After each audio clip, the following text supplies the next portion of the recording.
Baik, kita sambung kembali. Okey, baik. Kita tengok pada hari ini bahasa dan tulisan.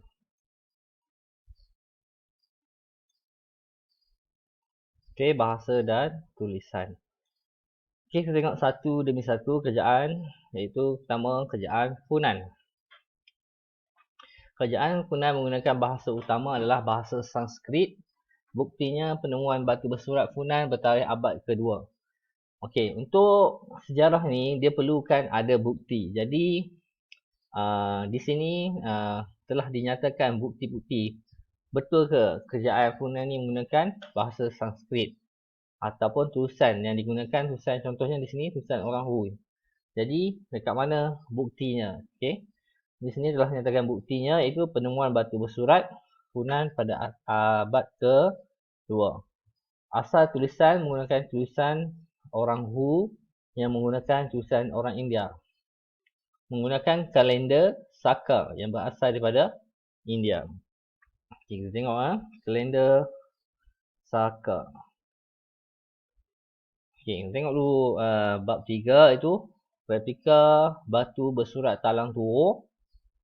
Jadi kita tengok untuk kerjaan yang seterusnya selepas ni. Okay, ini ukiran watak Ramayana. Angkor Wat. Angkor Wat ni di Angkor lah. Kerajaan Angkor. Jadi ada lagi bukti-bukti tulisan tulisan ni dan lukisan.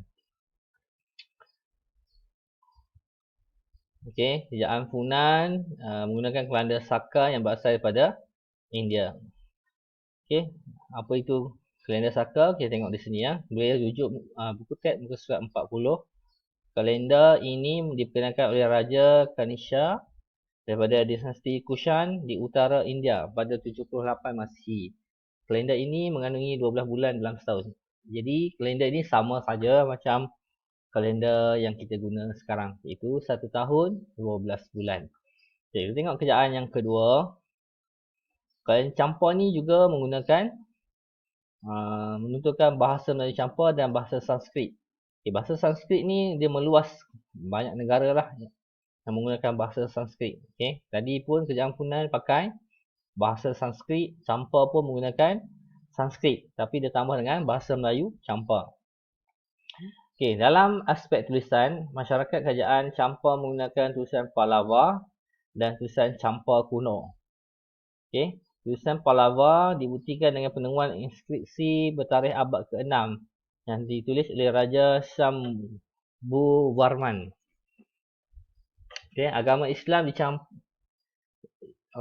tersebar di campur sejak abad ke-8. Oleh itu, bahasa Melayu campur menjadi bahasa utama seiring dengan perkembangan tulisan Jawi. Ini contohlah batu surat yang tertua, iaitu batu surat yang dijumpai pada kerajaan campur ni lah. Batu surat tertua bahasa Melayu campur yang ditemukan bertarikh abad ke-4.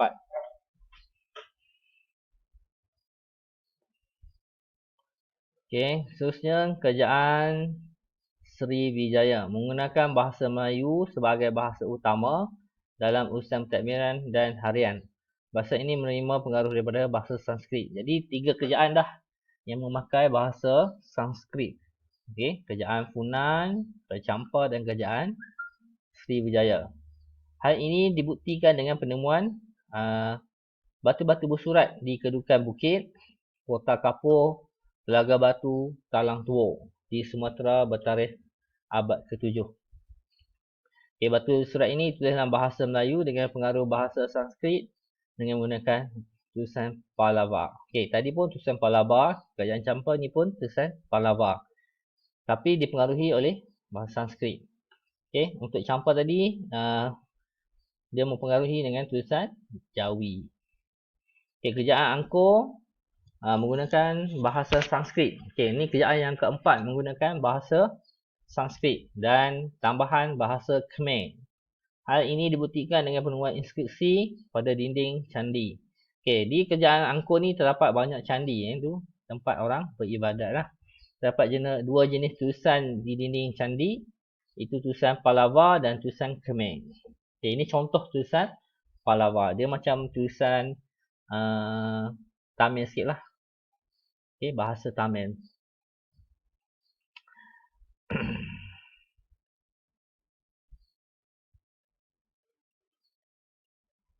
Okey, seterusnya tengok kerjaan bahasa Sanskrit. Kerjaan bahasa Sanskrit. Okey, maafkan saya. Kerjaan Majapahit. Kerjaan bahasa utama kerjaan Majapahit ni ialah Jawa kuno. Masyarakat ini menggunakan tulisan Kawi. Okay, ini yang berbeza. Yang 4 atas tadi menggunakan tulisan dipengaruhi oleh tulisan bahasa Sanskrit. Yang ini guna bahasa Jawa kuno. Okey, hal ini dibuktikan dengan penemuan inskripsi dan persuatan bertarikh abad ke-14. Selepas Islam masuk ke kerajaan Majapahit ini, mereka menggunakan tulisan daripada huruf-huruf Arab dan sistem tulisan mereka menggunakan huruf-huruf Arab dalam sistem penulisan mereka. Tulisan yang menggunakan huruf Arab bagi menulis bahasa Jawa ini dikenali sebagai tulisan Pegon. Okey, tulisan Pegon. Ini tadi tulisan Kawi. Ini tulisan Pegon. Tulisan Pegon ni sama, hampir sama dengan tulisan yang digunakan dalam Al-Quran. Okay, iaitu kitab bagi orang Islam lah.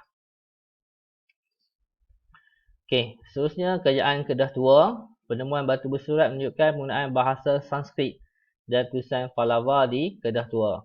Jadi, ke-6 negara ini menggunakan bahasa Sanskrit. Cuma kerajaan Majapahit sahaja menggunakan bahasa Jawa kuno. Okay, itu senang untuk kamu ingatlah. Buktinya melalui penemuan batu bersurat di Sungai Emas dan Ceruk Tok Kun. Contoh ni tengok batu bersurat di Ceruk Tok Kun di Bukit Mentajam, Pulau Pinang lah. Okay. Kita tengok apakah kepentingan tulisan. Okay. Apakah kepentingan dan peranan tulisan. Tulisan ini menjadi alat komunikasi. Macam kita lah seharian menggunakan alat komunikasi untuk belajar, mengajar, untuk bercakap dengan orang lain. Okay, seterusnya tulisan dan